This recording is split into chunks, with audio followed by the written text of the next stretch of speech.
జాతక చక్రాన్ని అనుసరించి గ్రహాల యొక్క దశ అంతర్దశలకి మన జీవితానికి ప్రాధాన్యత ఎక్కువ ఉంది.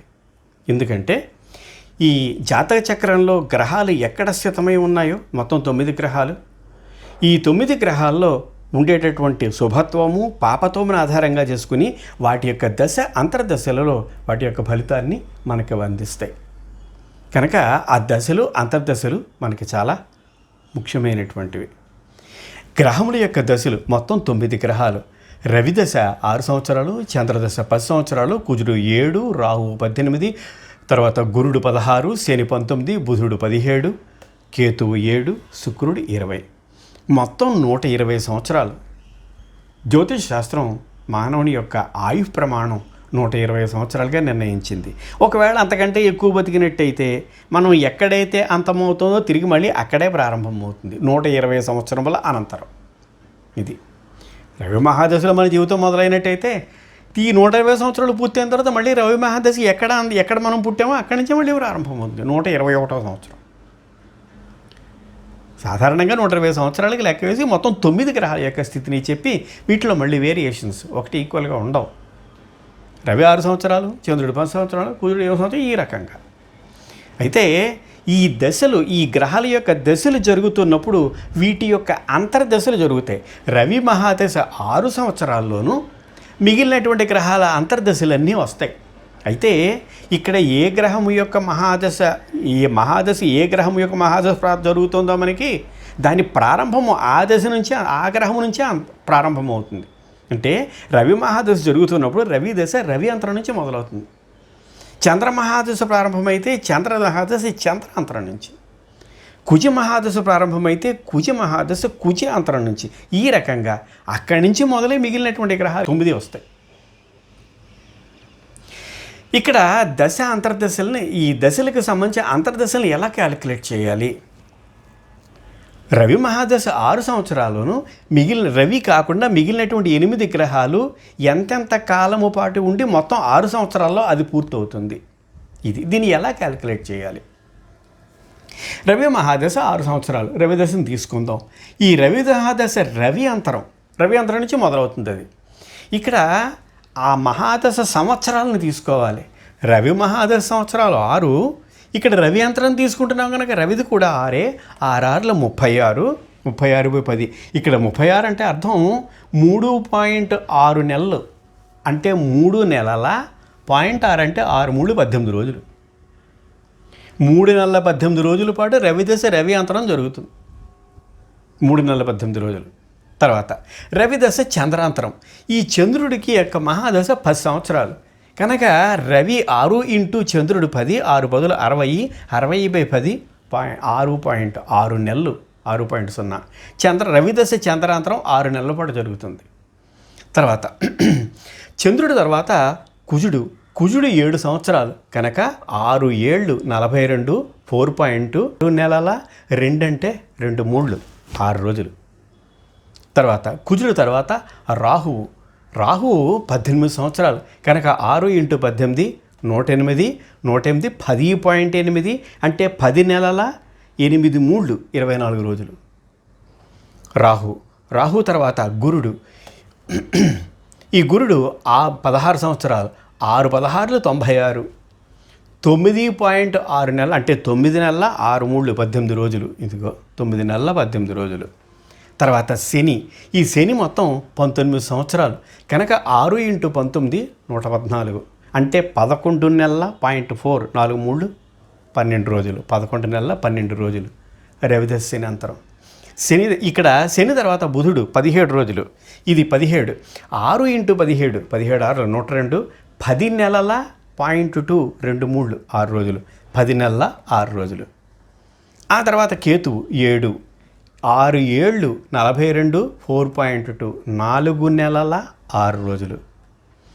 ఆ తర్వాత శుక్రుడు మొత్తం 20, 6 × 20 120, 12.0 అంటే 12 నెలలు అంటే 1 సంవత్సరం. ఇది ఈ మొత్తం దశల అంతర్దశ, ఈ దశలో ఉండేటువంటి అంతర్దశలన్నీ క్యాలిక్యులేట్ చేద్దాం. 18, 6 24, 24 24 48, 48 30 78, 12 90. ఇక్కడ జాగ్రత్తగా గమనించాలి. 90 రోజులు మొత్తం వచ్చింది. ఈ 90 రోజులు నెలకే 30 రోజుల చొప్పునే తీసుకుంటున్నాం. ఇక్కడ కంప్యూటర్లో ఉండేటువంటి దశ అంతర్దశలు క్యాలిక్యులేట్ చేసినప్పుడు కానీ, చేత్తో కట్టినటువంటి జాతక చక్రాలకు సంబంధించి దశ అంతర్దశలు క్యాలిక్యులేట్ చేసినప్పుడు కానీ అన్నింటికీ కూడా నెలకి 30 రోజులు తీసుకుంటారు. 31 రోజులు తీసుకోవటం లేదు. దాని సంగతి తర్వాత ఆలోచిద్దాం. 30 రోజులు తీసుకుంటారు. అంటే ఇక్కడ 90 రోజులు కనుక 3 నెలలు. ఈ రోజుల నుంచి నెలలకు వద్దాం. ఇక్కడ 3 కలుపుదాం. 3, 3, 6, 6, 12, 4, 16, 10, 26, 20, 46, 10, 56, 4, 60. 60 నెలలు. 60 నెలలు అంటే సంవత్సరానికి 12 నెలల చొప్పున 5, 12, 60, 5 సంవత్సరాలు. 5 సంవత్సరాలు మళ్ళీ ఇక్కడ సంవత్సరం 5 + 1 6. ఇదిగో రవిదశ 6 సంవత్సరాలు సరిపోయింది. ఒక వ్యక్తి రవిదశ మహాదశ ప్రారంభం 1/1/2024 ప్రారంభమైంది అనుకుందాం. ఈ రవిదశ రవి అంతరం 3 నెలల 18 రోజులు. ఇక్కడ 19/4/24. ఆ తర్వాత రవిదశ చంద్రాంతరం 6 నెలలు. 19, 6, 4, 10. 19/10/24. రవిదశ కుజాంతరం 6 రోజుల 4 నెలలు. దీన్ని 25/2/2025. ఇక్కడ రవిదశ రాహు అంతరం 24 రోజులు. ఇక్కడ జాగ్రత్తగా గమనించండి. 24 రోజులు, 25 రోజులు, మొత్తం 49 రోజులు. నెలకి 30 రోజులే లెక్కేసి మిగిలిన 19 రోజులు ఇక్కడ వేస్తున్నాం. దశ అంతర్దశల్ని క్యాలిక్యులేట్ చేసేటప్పుడు కూడా 30 రోజులే తీసుకుంటున్నాం నెలకి. దీన్ని గమనించాలి. 31 రోజులు తీసుకోవట్లేదు, 29 రోజులు తీసుకోవట్లేదు. నెలకి 30 రోజుల చొప్పున తీసుకుంటున్నాం. తీసుకుని లెక్కేస్తున్నాం దశ అంతర్దశలు. తర్వాత తీసుకుని ఇక్కడ 19, ఇక్కడ నెలలు తీసేస్తే 10, 2, 12, 1 సంవత్సరం పోయింది. 1, 26. ఈ రకంగా మొత్తం వేసుకుంటూ వచ్చినట్టయితే 1/1/30 నాటికి ఈ రవిదశ శుక్రాంతరం పూర్తవుతుంది. తిరిగి మళ్ళీ చంద్రాంతరం మొదలవుతుంది. ఇక్కడ రవి మాది 1/1/24 మొదలైంది. 6 సంవత్సరాలు కలుపుకుంటే 1/1/30 తోటి పూర్తవుతుంది. సరిపోయింది 6 సంవత్సరాలు. ఇక్కడ సమస్య అది కాదు. రవి ఈ మహాదశలో ఉండేటువంటి అంతర్దశల యొక్క సమయాన్ని ఇలా క్యాలిక్యులేట్ చేయాలి. ఇది ఒక అంశం అయితే నెలకి మనం ఎన్ని రోజులు తీసుకుంటున్నాం, అసలు ప్రాధాన్యత దేనికి ఇవ్వాలి, మనం దేన్ని అనుసరిస్తున్నాం, చంద్రమానాన్న, సూర్యమానాన్న, లేకపోతే ఆంగ్ల సంవత్సరాన్న? మనం అనుసరించేటువంటి జాతక చక్రం అంతానేమో జ్యోతిష్ శాస్త్రాన్ని ఆధారంగా చేసుకుని, ఈ జ్యోతిష్ శాస్త్రం ఏమో చంద్రమానాన్ని ఆధారంగా చేసుకుని వచ్చింది. మనం అనుసరించినటువంటిది ఇంగ్లీష్ సంవత్సరాన్ని, ఇంకా ఆంగ్ల సంవత్సరాన్ని ఆధారంగా చేసుకుని మనం చేస్తున్నాం. ఈ ఆంగ్ల సంవత్సరాన్ని తీసుకున్నట్టయితే ఇక్కడ ఆంగ్ల సంవత్సరం జనవరి 1వ తారీఖు నుంచి మొదలవుతుంది. మొదలయ్యి నెలకి 30 రోజులు ఉంటుంది, కొన్ని రోజులు 31 రోజు ఉంటుంది. మనం ఇక్కడ ప్రతి లెక్క కూడా 30 రోజుల ప్రకారం చేస్తున్నాం. కానీ కొన్ని రోజులు 31 ఉంటుంది. ఈ లెక్కను చూసుకుంటే సంవత్సరానికి 360 రోజులే రావాలి. 365 రోజులు వస్తున్నాయి సంవత్సరానికి. మనం రవిదశ 6 సంవత్సరాలు తీసుకున్నట్టయితే కనీసం ఒక్క లీపు సంవత్సరమైనా ఉంటుంది. లీపు సంవత్సరం 366 రోజులు. మరి 6 రోజుల సంవత్సరం చొప్పున ఏమైపోతున్నాయి, ఎక్కడికి వెళ్తున్నాయి? 50 సంవత్సరాలు కలిగినటువంటి వ్యక్తి యొక్క జాతకాన్ని చెప్పవలసి వచ్చినప్పుడు 56లో 300 రోజులు అంటే సుమారు 10 నెలల ఫలితం ముందుకు వెళ్ళిపోతుంది. ఉందో లేదో తెలియనటువంటి ఈ గ్రహాలకు సంబంధించినటువంటి దశ అంతర్దశల పుణ్య పాప ఫలితాన్ని మనం తెలిసి తెలియనటువంటి ఈ తేదీలను ఆధారంగా చేసుకుని సంబరపడిపోతూ ఉంటాం, బాధపడిపోతూ ఉంటాం. ఇది ఎంతవరకు సమంజసం?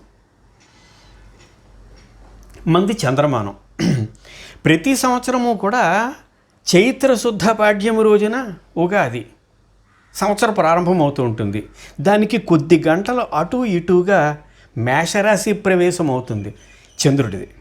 మనం చంద్రుడిని నక్షత్రాన్ని ఆధారంగా చేసుకునే జాతక చక్రం స్వయంగా ఈ జాతక చక్రాన్ని వేసుకుంటున్నాం. దాని ప్రకారమే ఫలితాలను చూసుకుంటున్నాం. ఎందుకంటే నక్షత్రాన్ని ఆధారంగా చేసుకునే గ్రహ దశ అంతర్దశలు వస్తున్నాయి.